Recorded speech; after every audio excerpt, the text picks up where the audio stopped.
रोमीना मुझे देखकर हाथ से इशारा करने लगी। मैंने उसकी तरफ देखा कर मुंह से इशारा किया कि रुबीना, ख्याल करो, मेरे साथ मेरी छोटी बहन सितारा है। अगर उसने देख लिया तो अम्मी को बता देंगी और फिर घर में मसला हो जाएगा। रुबीना मेरी बात समझ गई थी, इसलिए वो फिर खामोश हो गई। उसने मुझे याद दिलाया था कि कल हमने बाहर होटल पे खाना खाने जाना है, एक रेस्टोरेंट पर। मैं और सितारा घर में आए तो अम्मी कहने लगी, तैयार होकर आओ।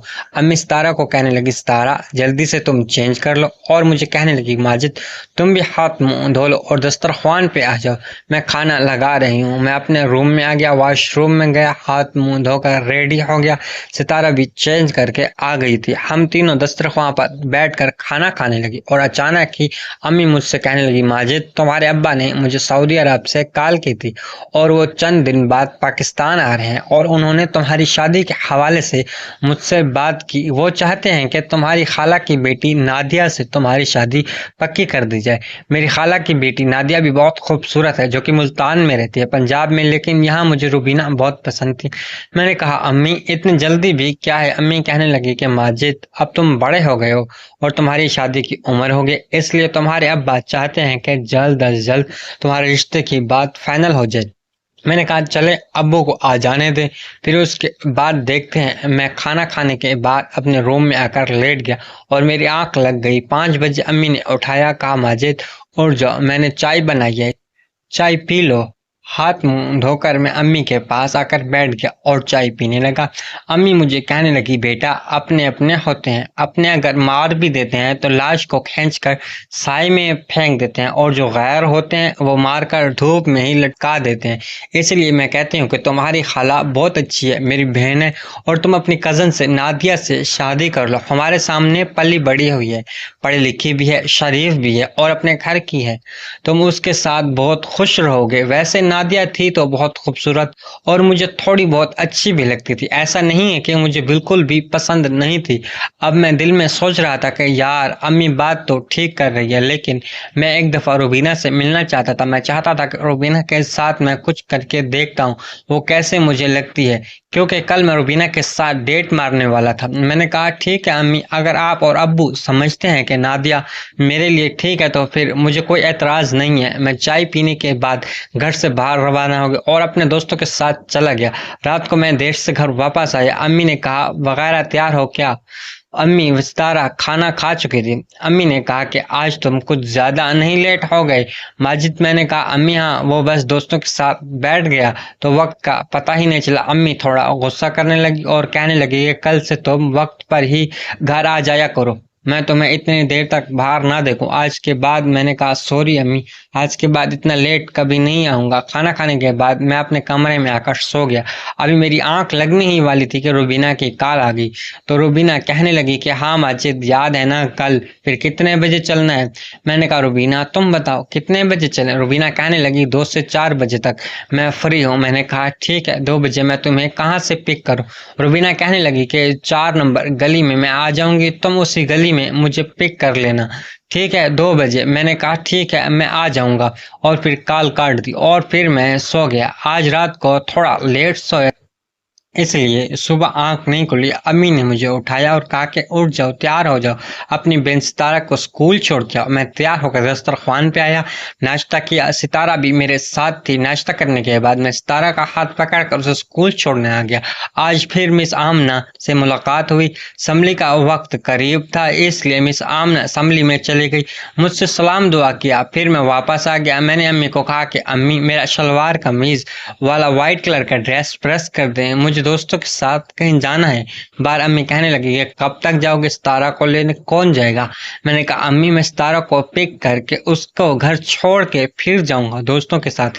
अम्मी कहने लगी, फिर ठीक है। अम्मी ने मेरा ड्रेस प्रेस कर दिया, वक्त का पता ही नहीं चला और दोपहर का 1 बज गया। मैं सितारा को लेने के लिए स्कूल चला गया। स्कूल गया तो मिस आमना कहने लगी, सॉरी माजिद, सुबह असेंबली का टाइम हो गया था, मैं तुम्हारे साथ बातचीत नहीं कर सकी, मैं टाइम नहीं दे सकी। मैंने कहा, नहीं नहीं मिस आमना, कोई बात नहीं, मुझे खुद जल्दी जाना था इसलिए मैं भी चला गया। वो कहने लगी कि आओ बैठो, तुम्हारे लिए कुछ मंगवाती हूँ। मैंने कहा नहीं निकालना, काम से मेरे कुछ दोस्त हैं मेरा इंतज़ार कर रहे हैं, बस सितारा को मैं लेने आया हूँ, सितारा को घर छोड़कर मैं कहीं काम से जा रहा हूँ दोस्तों के साथ। मिस आमना कहने लगी फिर कल तुम्हें याद है ना मेरे साथ चल रहे हैं। मैंने कहा हाँ मुझे कल का बेसब्री से इंतज़ार है। जैसे ही मैंने ये कहा तो मिस ने देखा कि मिस आमना खुश हो रही हैं और उनके चेहरे पर मुस्कुराहट आ गई है। जैसे ही छुट्टी की बेल बजी तो सितारा बाहर आई। मैं सितारा का हाथ पकड़कर उससे घर ले आया। अम्मी ने कहा तैयार हो जाओ, मैं तुम लोगों के लिए खाना लगा रही हूँ। मैंने कहा अम्मी मैंने खाना नहीं खाना, मैंने आज खाना दोस्तों के साथ बाहर खाना है। अम्मी ने कहा चलो तुम्हारी मर्जी। अम्मी कहने लगी सितारा तुम यूनिफॉर्म चेंज कर लो, मैं तुम्हारे लिए खाना लगा रही हूँ। मैं अपने रूम में आया, वॉशरूम में चला गया, फ्रेश होकर तैयार हुआ, अच्छी बेहतरीन किस्म की खुशबू लगाई, बेहतरीन तरीके से मैं तैयार हुआ था। तैयार होने के बाद ठीक 2 बजे मैं उसी 4 नंबर गली में गया जहाँ मुझे रूबीना ने बुलाया था। मैं जाकर थोड़ी देर रुका था कि 2 से 4 मिनट ही गुजरे थे कि मैंने देखा कि एक नकाब को उस लड़की ने चलती हुई मेरी तरफ आ रही थी। मेरे पास आकर कहने लगी माजिद मैं रूबीना हूँ, आगे के कोने में खड़ी हूँ, मुझे आकर पिक कर लेना। थोड़ी देर के बाद मैं बाइक को स्टार्ट करके गया, गली के कोने में रूबीना खड़ी थी। मैंने उसे बाइक पर बिठाया और फिर हम लोगों ने इलाके से दूर एक बहुत बड़े रेस्टोरेंट में आ गए। रूबीना रेस्टोरेंट को देखकर हैरान हो गई थी, कहने लगी माजिद इतने महंगे रेस्टोरेंट में मुझे लेकर आए हो, यहाँ तो बहुत ज्यादा पैसे लगेंगे। मैंने कहा रूबीना तुम परेशान मत हो, मेरे पास इतने पैसे हैं इसलिए तुम्हें यहाँ लाया हूँ और तुम इससे भी बहुत अच्छा रेस्टोरेंट डिजर्व करती हो।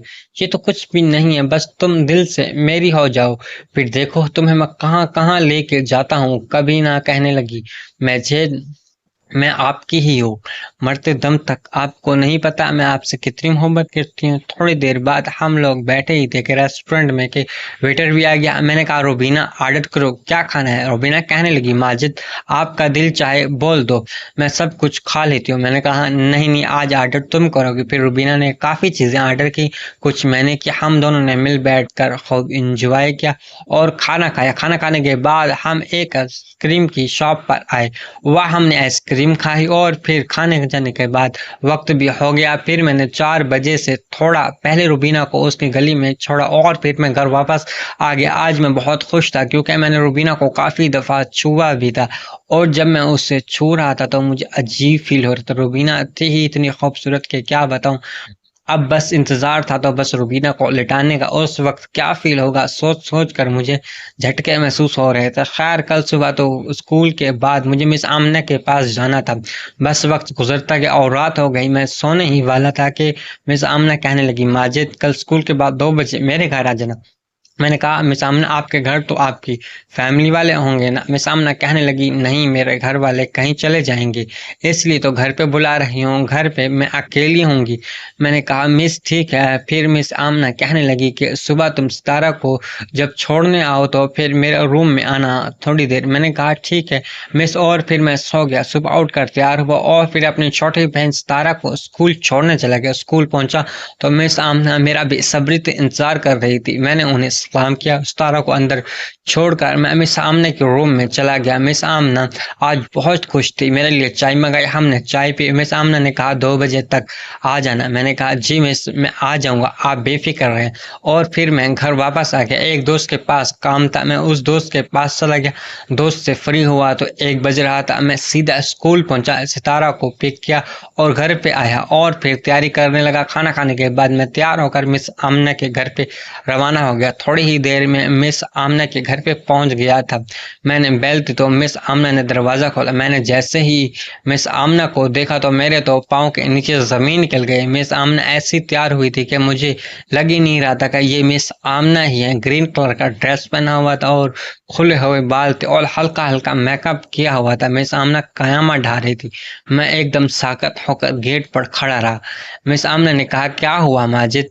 मैंने कहा कुछ नहीं मिस, आज तो आप बहुत खूबसूरत लग रही हैं, जैसे कोई जन्नत की हूर हो। उसमें मेरा हाथ पकड़कर और मुझे गेट से अंदर ले गई और फिर गेट को लॉक कर दिया और फिर सीधा मुझे अपना घर दिखाने लगी।